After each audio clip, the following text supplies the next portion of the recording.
everybody. My name is Sheleka Laseter, and I am the Collections and Exhibition Coordinator for AEIVA UAB.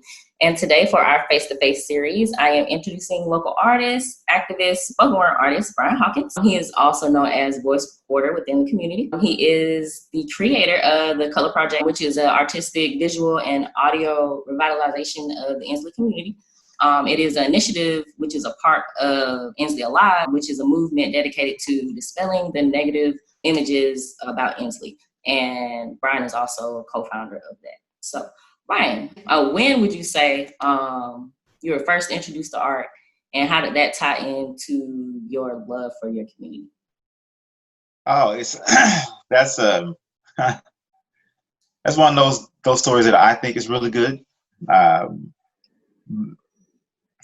was approximately 11 years. No, I was 10 or 11 years old, and I had a cousin, Sherman Benton, who is by all respects an artistic genius. All right, the dude could he could draw, he could paint, he could sculpt, he could do it all, like everything.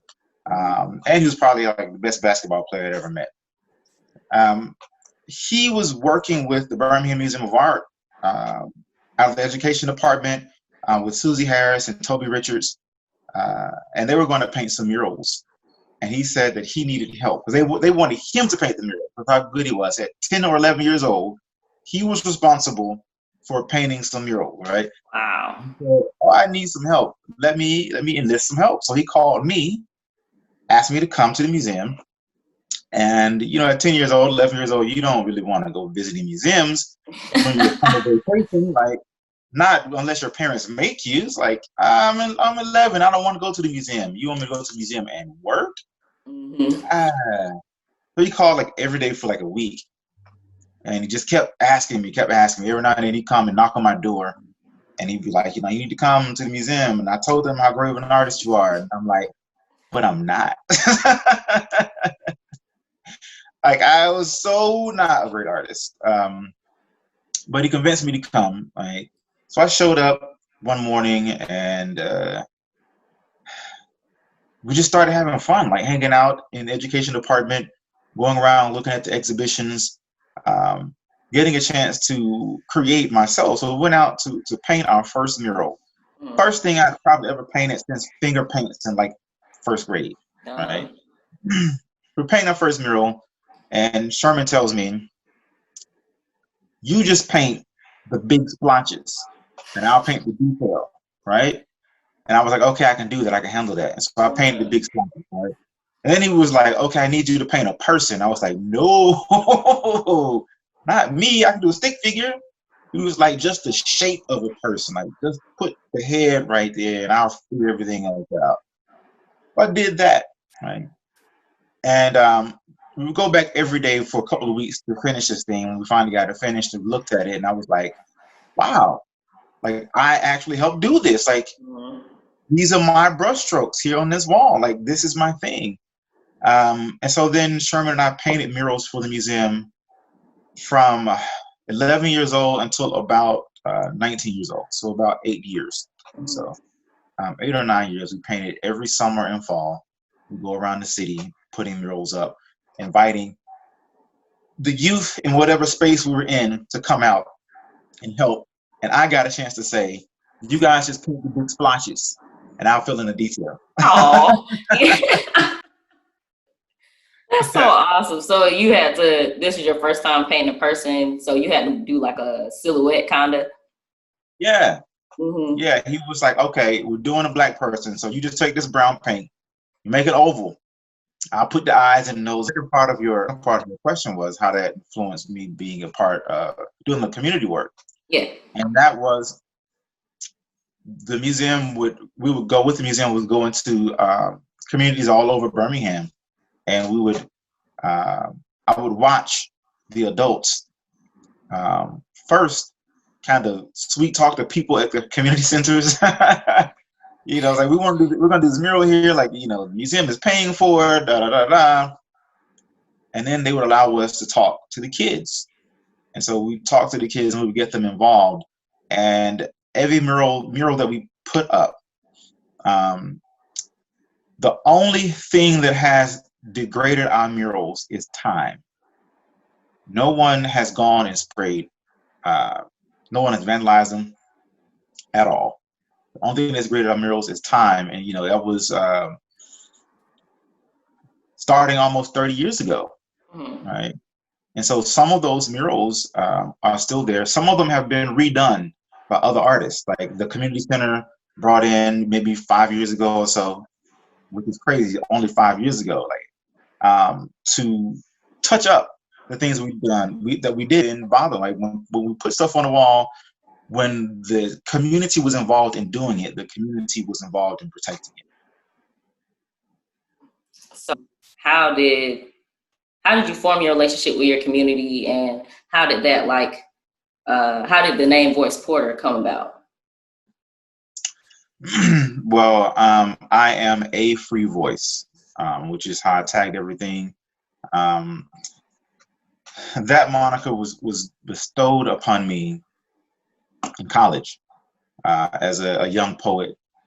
My great-grandfather used to call me something akin to voice, or the talkative one, or something like that. I forget exactly how he phrased it, but that was my name from as far back as I can remember. But then this elder in Starkville, Mississippi, heard me speaking, and I came off the mic, and he said, you just say what the hell you want. You got a free voice, don't you? You just got a free voice. And the host of the event was standing there, and he heard this. And so the next time I showed up, the next week, he introduced me as a free voice. And he did that every week after that, and that's just what it was. And so, yeah, and so people shorten a free voice. Some people shorten it to free, but most people, I think, shorten it to voice. And Porter is just my actual for real given name. Okay. So how do you introduce yourself usually? Voice Porter, mostly these days. Okay. How would you say all this, as far as your background in art and your love for the community, how did combining the art and music, and you also have a garden concept with the Color Project, how did that all come together? These are all things that I felt like I could do, right?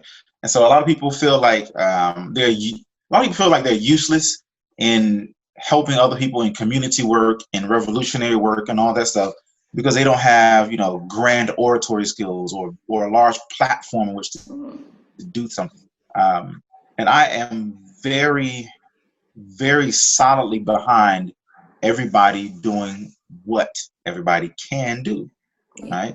And if your thing is, you know how to make the best buttered toast in the whole neighborhood, right? Then, and we need to gather people, you need to make your buttered toast and tell people it's going to be there. Come eat this toast, and everybody knows you got the best. We show up, we eat some buttered toast, we talk. So the people who can make plans and who can make strategy, do that. The people who can cook, do that. The people who can grow food, do that. And if we all share the things that we're good at doing, it makes communities much stronger, and it makes the voice of the community much louder. Yeah, I really I like what you said about that, sharing your talents.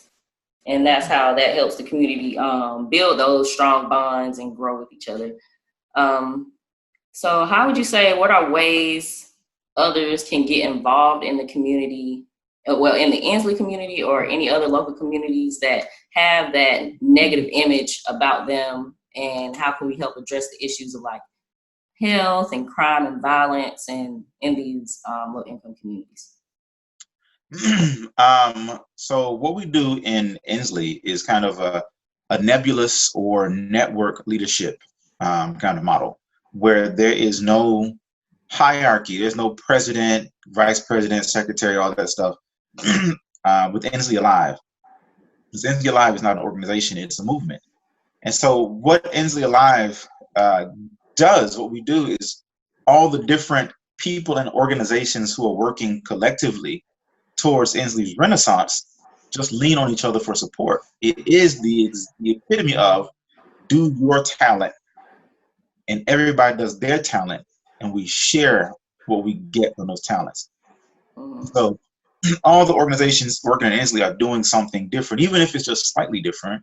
Everybody's doing something different. But the deal is, let's say Oasis Gardens was in Ensley. Oasis Gardens, a gardening thing, like community gardens. With the Color Project, we'd also created community garden space. And so instead of us competing for whatever, Oasis Gardens and the Color Project Ensley joined forces, where Oasis Gardens then took over management of the Color Project's garden. Yeah. Then I can lend my support to another organization that needs something done that I do, or that my organization does. Right? And so, if you got an organization that makes paper, right? You got an organization that owns like a Kinko's franchise or whatever, right?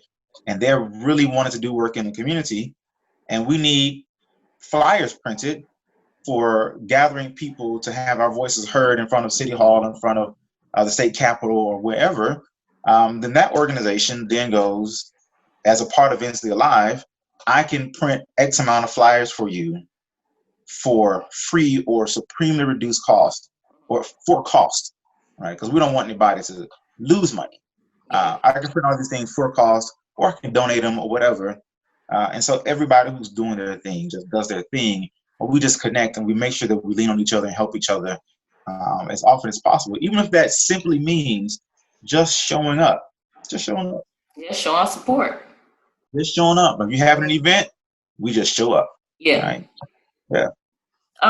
Well, I would say, like, during these unprecedented times, like with the COVID-19 and the Black Lives Matter movement, how is your approach to accomplish your projects? How is that going to change? Do you think that's going to change in any way?